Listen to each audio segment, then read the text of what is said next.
Class 9th की जो physics NCERT based, उसमें जो हम चैप्टर सब कुछ पढ़ चुके हैं। ठीक है, हमने ये भी पढ़ा कि सदिश सदिश राशियाँ क्या होती हैं, ये भी पढ़ा कि मूल राशियाँ क्या होती हैं, उसके बाद पढ़ा कि व्युत्पन्न राशियाँ, व्युत्पन्न मात्रक, मूल मात्रक क्या होती हैं, सदिश सदिश राशियाँ क्या होती हैं, उनके मात्रक क्या होते हैं। ठीक है, और न्यूटन के लॉ ऑफ मोशन यानी कि गति के नियम क्या है, पहला दूसरा तीसरा।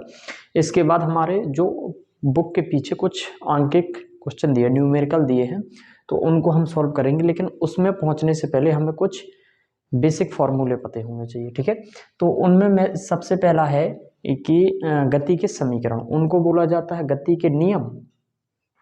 ठीक है, और इनको बोला जाता है गति के समीकरण। समीकरण क्या, इक्वेशन। ठीक है, या इनको कहते हैं गैलीलियो इक्वेशंस। ठीक है, तो सबसे पहली जो होती है इक्वेशन वो होती है b equal to U plus A T, यानी b बराबर U plus A T.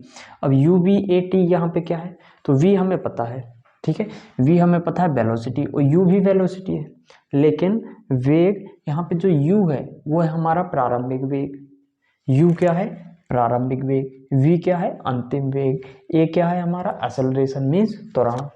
t क्या है, t for time means u है हमारा प्रारंभिक वेग, v है हमारा अंतिम वेग, a है हमारा एक्सेलरेशन मीन्स त्वरण, t क्या है टाइम, s क्या है दूरी, और उसके बाद हमें पता है। ठीक है, u क्या है हमारा, u है प्रारंभिक वेग, v क्या है अंतिम वेग, s क्या है दूरी, t क्या है टाइम, a क्या है एक्सेलरेशन, एक्सेलरेशन मीन्स त्वरण।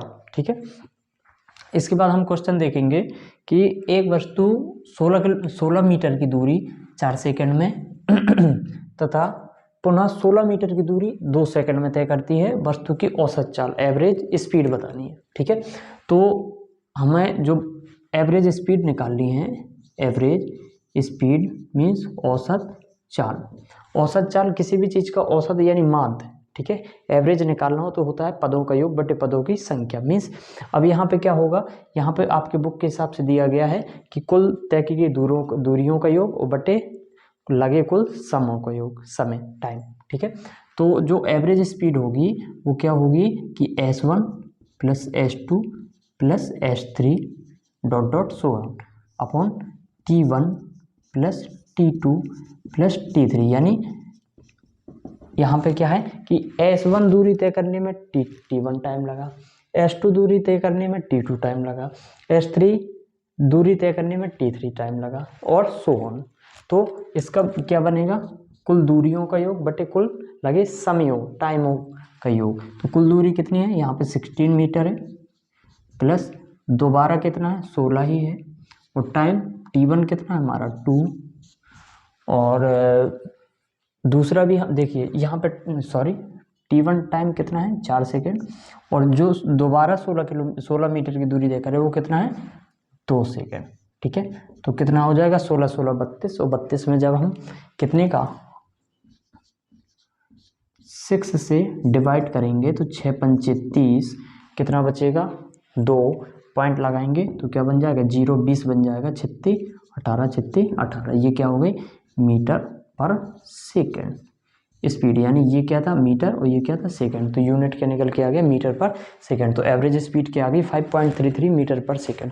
देखिए कुछ नहीं था, एवरेज या मीन वेलोसिटी मीन स्पीड पूछी है, तो क्या हो जाएगा कि डिफरेंट टाइम में तय की गई दूरियों का योग और उसके अपॉन में क्या हो जाएगा टाइम का योग। ठीक है, इसके बाद क्या है कि सेकंड क्वेश्चन है, यात्रा शुरू करते समय कार का ऑडोमीटर। ऑडोमीटर मीन्स क्या होता है, जितने भी हमारे व्हीकल होते हैं, वाहन होते हैं, ठीक है, उन सब में जो डिस्टेंस मेजर करने का जो उसमें जो यंत्र लगा रहता है, हमारा मीटर लगा रहता है, उसको हम क्या कहते हैं ऑडोमीटर। ये आता भी है क्वेश्चंस में। ऑडोमीटर 2000 किलोमीटर की दूरी प्रदर्शित करता है और यात्रा समाप्ति पर 2400 किलोमीटर। मीन्स जब हमारी गाड़ी घर पर रखी थी तो वो जो ऑडोमीटर था वो कितना शो करता है 2000 किलोमीटर, और जब कुछ यात्रा समाप्ति एक जगह से दूसरी जगह तक पहुंच गए तो उस ऑडोमीटर में कितना शो करने लगा 2400, यानी 2400 किलोमीटर। तो यहाँ से वहाँ जाने तक कितनी दूरी तय की 400 किलोमीटर। भाई 2000 किलोमीटर घर पे रखा था तब देख रहा था, यात्रा की 2400 हो गया, इसका मतलब कितनी डिस्टेंस तय की मैंने 400 किलोमीटर। तो दूरी कितनी हो गई डिस्टेंस यानी दूरी कितनी है हमारी 400 किलोमीटर। टाइम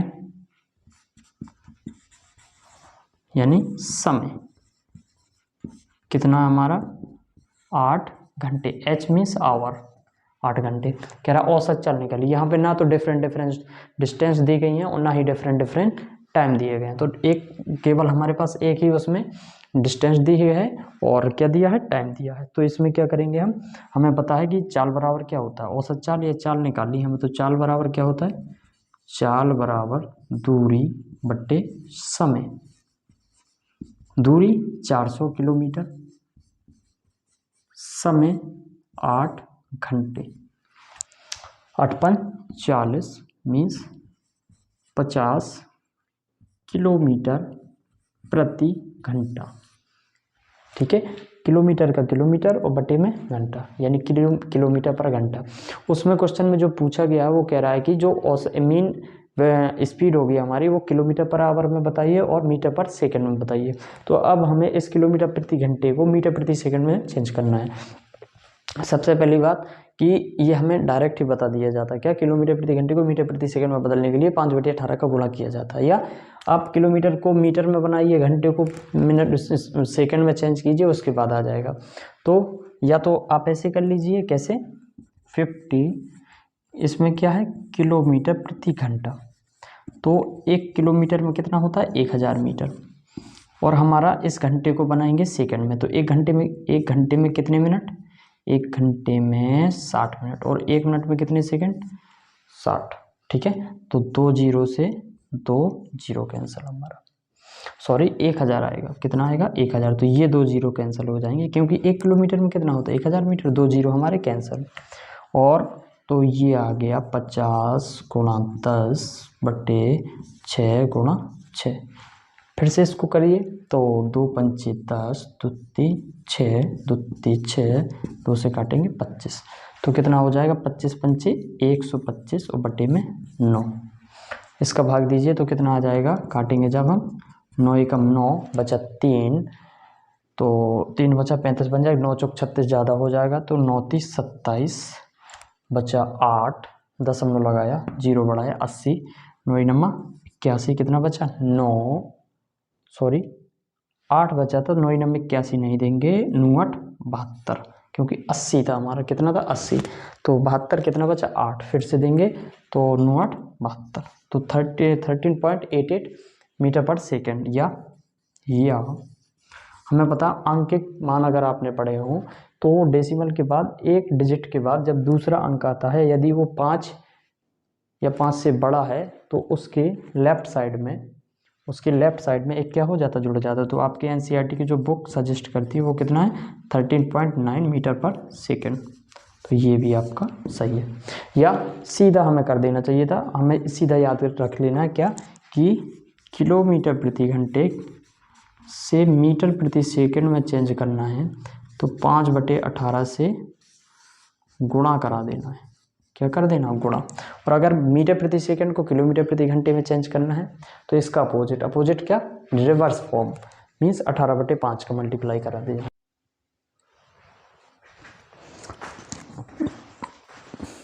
इसके बाद हमारा थर्ड क्वेश्चन है। थर्ड क्वेश्चन में क्या दिया गया, किसी कार पर ब्रेक लगाने पर गति की विपरीत दिशा में 6 मीटर पर सेकंड स्क्वायर का त्वरण उत्पन्न होता है। ठीक है, त्वरण मीन्स एक्सेलरेशन ए। यदि कार का ब्रेक लगाए जाने के बाद रुकने में 2 सेकंड का समय लेती है। जब हमने ब्रेक लगाया तो गाड़ी रुकने में कितना टाइम लेती है, 2 सेकंड। तो उतने समय में तय की गई दूरी बताइए। यानी जब हमने ब्रेक लगाया तो गाड़ी रुकने में 2 सेकंड का समय लगा, तो वो 2 सेकंड में दूरी कितनी तय की गई, ये निकालना हमें। ठीक है, तो सबसे पहले हमें ये पता होना चाहिए कि यहाँ पे दिया क्या क्या गया है। दिया सबसे पहले क्या है, त्वरण यानी ए कितना दिया है, ए दिया है हमें 6 मीटर पर सेकेंड स्क्वायर। बट एक चीज नोट करने वाली और ध्यान देने वाली, क्या, गति की विपरीत दिशा में है। क्या, विपरीत दिशा में, यानी त्वरण कैसा हो रहा है, मंदन हो रहा है। और जब मंदन होता है यानी कि गति में कमी आ रही है, यानी त्वरण कैसा, नेगेटिव है, ऋणात्मक है। गति में कमी हो रही है, इसका मतलब क्या है, त्वरण ऋणात्मक है, नेगेटिव है। तो विपरीत दिशा में लग रहा है, इसका मतलब त्वरण कितना, -6 मीटर पर सेकेंड स्क्वायर। माइनस क्या दिखा रहा, मंदन। ठीक है, डी एक्सेलरेशन। तो यहाँ पे क्या दिया है, इसके बाद तो कह रहा है रुकने में 2 सेकंड का समय लेती है, यानी टाइम टी कितना दिया है 2, सेकेंड। ठीक है, कह रहा है तो उसके बाद तय की गई दूरी यानी एस निकालना, हमें क्या निकालना है, एस। और क्या दे रहा है कि किसी कार का ब्रेक लगाए जाने के विपरीत दिशा में इतना त्वरण होता है यदि कार का ब्रेक लगाए जाने के बाद रुकने में, यानी जब हमने ब्रेक लगाया, पहले तो गाड़ी चल रही थी, जैसे ही ब्रेक लगाया गाड़ी रुक गई, यानी प्रारंभिक वेग तो कुछ था जो हमें नहीं पता, लेकिन अंतिम वेग क्या हो जाएगा, जीरो। क्यों? क्योंकि ब्रेक लगाने के बाद गाड़ी रुकी है, स्टॉप हो गई, यानी अंतिम वेग, एंड वेलोसिटी। ठीक है, या हमारा तो अंतिम वेग यानी v कितना हो जाएगा, जीरो। u हमें पता नहीं है, तो सबसे पहले हमें देखिए क्या निकालना है, दूरी के लिए क्या लगाएंगे, s बराबर you T plus half A T square. इसके लिए हमारे पास पहले u तो हो, ठीक है, क्या होना चाहिए, u। तो u के लिए पहले हम गति का पहला समीकरण लगाएंगे, तो गति का पहला समीकरण क्या होता है, v बराबर u प्लस ए टी, इसमें रखेंगे। तो अंतिम वेग क्या था, जीरो। u इनिशियल वेलोसिटी हमें पता नहीं, निकालना है। a त्वरण कितना है, -6, t 2। तो यहाँ से जो जीरो बराबर प्लस का गुणा माइनस में क्या आ जाएगा, माइनस, तो -12। तो u की वैल्यू जब निकालेंगे -12 इधर आएगा तो कितना आ जाएगा, +12 मीटर पर सेकेंड। ये हमारा क्या आ गया, प्रारंभिक वेग u। अब हम सेकेंड इक्वेशन लगा सकते हैं, क्या है, s, क्योंकि हमें क्या निकालना है, डिस्टेंस, दूरी। तो second equation s equal to क्या होता है, U T plus half A T square. ठीक है, s हमें निकालना है, s हमें क्या करना है, निकालना है। तो u की जगह अब मैं कितना रखूंगा, 12, उतने ही समय में, यानी कि टाइम सेम कितना, 2। तो u इंटू टी की जगह कितना, 2 प्लस हाफ 1/2, a की जगह क्योंकि निगेटिव है तो माइनस का कितना था, -6, t तो कितना आ जाएगा, t कितना है, 2, तो 2 का वर्ग। तो यहाँ से हम क्या देखेंगे कि s जो है हमारा वो कितना आ जाएगा कि 12 दूनी 24 प्लस 2 से काटेंगे -3, तो यहाँ पे बचा कितना, -3 और गुणा में 2 दूनी 4। तो s जो है वो आ जाएगी 24 और 4 × 12 किसका, माइनस निगेटिव में 12। तो 24 में से 12 गया तो 12, तो दूरी कितनी आ गई, 12 मीटर। ये हमारा थर्ड क्वेश्चन था। ठीक है, सबसे पहले हमें चाहिए थी डिस्टेंस मीन्स दूरी चाहिए थी हमें। दूरी होने के लिए सेकंड इक्वेशन के जब हम यूज करेंगे तो हमें उससे पहले u होना चाहिए। ठीक है, अगर थर्ड भी लगाओगे तो भी हमारा u होना चाहिए। तो क्या करेंगे, सबसे पहले हम u फाइंड आउट कर लेंगे, कैसे, फर्स्ट इक्वेशन से, पहले नियम से, b बराबर u प्लस ए टी, इसके बाद रख देंगे। Thank you.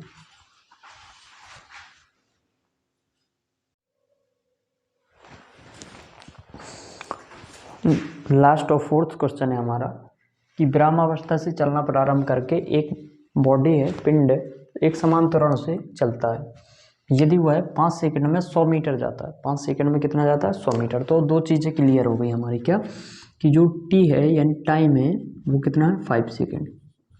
ओके, और जो दूरी है s, ठीक है, कितनी है, 100 मीटर। दो चीज़ें हमारी यहाँ से क्लियर हो गई। इसका त्वरण यानी कि क्या निकालना है, एक्सेलरेशन, ये हमें निकालना है। उसके बाद फिर से हम एक बार पढ़ेंगे, ब्रह्मावस्था से चलना प्रारंभ करती है, मतलब ब्रह्मावस्था का मतलब गाड़ी रखी हुई थी। ब्रह्मावस्था का मतलब क्या होता है, प्रारंभिक वेग क्या है, जीरो, इनिशियल वेलोसिटी जीरो, प्रारंभिक वेग क्या होता है, u की वैल्यू क्या दी है, जीरो।